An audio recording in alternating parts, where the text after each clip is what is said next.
Now the e-book will be released by Professor M.S. Valiathan. Professor M.S. Valiathan, former Vice Chancellor of Manipal Universities, is releasing the multimedia e-book on the history of science in India. We shall now also undertake a very important work that is on the occasion of the 150th birth anniversary of Swamiji, a collection of selected lectures by Swami Vivekananda, lectures from Colombo to Almora, being released by Professor S.K. Joshi. This has been made possible with the financial support from the Ministry of Culture, Government of India.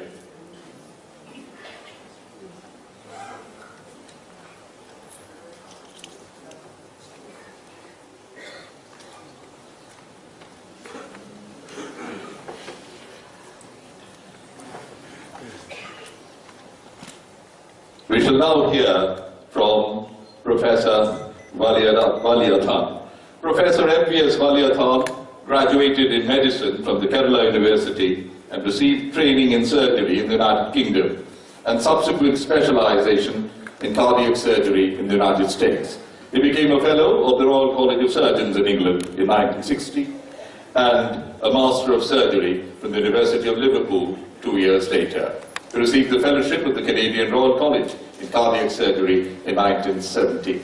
He has held various important positions here in the country. Professor Valiathan, in addition, served on the faculties of the Georgetown University Hospital in Washington, the Postgraduate Medical Institute in Chandigarh, IIT Chennai in Biomedical Engineering, to mention a few. His professional and scientific interests were cardiac surgery in children, studies on the causes of a tropical heart muscle disease, and the development of technology for cardiovascular devices. He is very heavily decorated. He is a fellow of the National Academies of Medicine, Science and Engineering of India. He was also the Hunterian Professor at the Royal College of Surgeons of England. He was also given the French Government Award, Chevalier, in the Order of Barnes Academy, and Dr. Samuel Piasper Award for International Medical Education. The Government of India honored him with the Padma Vibhushan in 2005. Professor M.S. Valiathan, may we hear from you, please.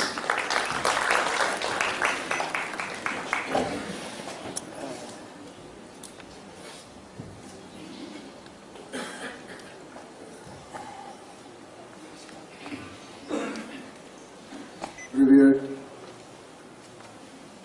Srimad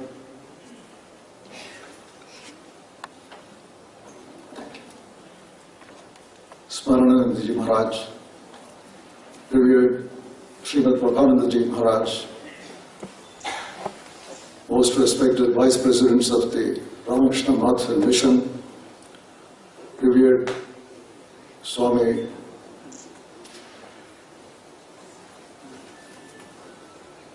Suparnanandi Ji Maharaj, Secretary of the Ramakrishna Mission Institute for Culture, revered Swami Sarvabhutananda Ji, the beloved sage and scientist Professor A.K. Sharma, my friend and esteemed physicist Professor S.K. Joshi, esteemed monks and nuns who are present here today, distinguished guests, ladies and gentlemen. I am twice blessed to be taking part in this ceremony when a series of books on history of science in India they have been released at the revered hands of our Swamijis. This is a joint endeavor of the National Academy of Sciences of Allahabad, which was the first science academy in India starting in 1933, and it owes its birth to a distinguished son of India, a great scientist, and a great son of Bengal, Professor Meghnad Saha. Secondly, these volumes are being released in the Vivekananda Hall, and as you have heard, Swami Vivekananda was a great patron of science. Those who have read his complete works Number of times he refers to science topics and his great understanding of contemporary science, whether it was evolution, geology, many of these, one is really surprised at his understanding of science in the late 19th century. Not only that, he also had great friends among scientists. Many of you will know that the power of the magnet is measured in Teslas. And Tesla was a very great scientist in the United States. He was a great friend of Swami Vivekananda, a great admirer. And not only that, I happened to read in California, Swami Vivekananda heard that somebody was visiting one of his young friends.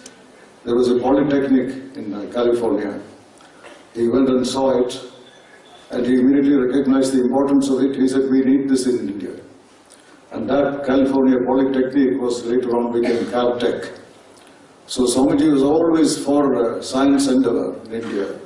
And he knew that many of our problems of poverty, of which he was obsessed, could never be solved without science. So he was always a patron of science.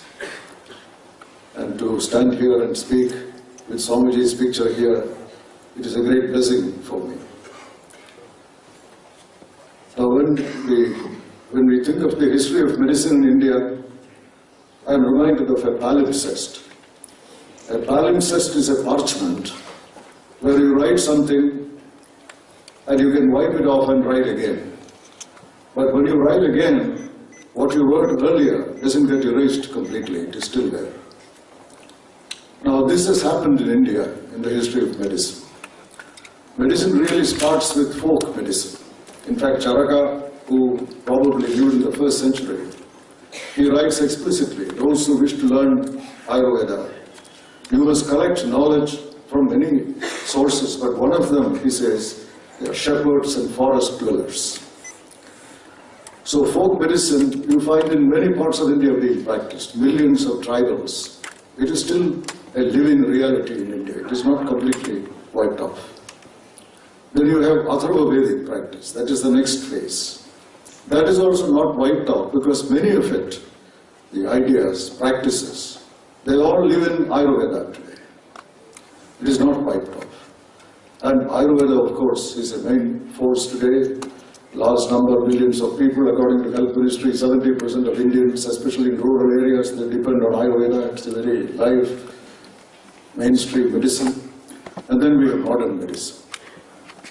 There are 3 systems about which I may not be speaking very much because we don't have time. Those are Siddha system, which is prevalent in Tamil Nadu. And the second is Unani, which was brought in during the Delhi Sultanate in the 12th century, which is also prevalent in India. And thirdly, homeopathy, which started right here in Calcutta with Mahendralal Sarkar, who treated Bhagavan Sri Ramakrishna. I won't be talking about those because compared to these two, modern medicine and Ayurveda, they are very small. The number of patients using them, number of institutions, number of students graduating and so on, so I won't be spending much time. When you talk about Ayurveda or traditional medicine of India, the first is you have to remember the roots of traditional medicine in India, they are in the Vedas, especially the Atharva Veda. Atharva Veda, there are 5,000 verses, hymns, and 1,000 prose lines, and almost a third of them, they are devoted to themes related to health.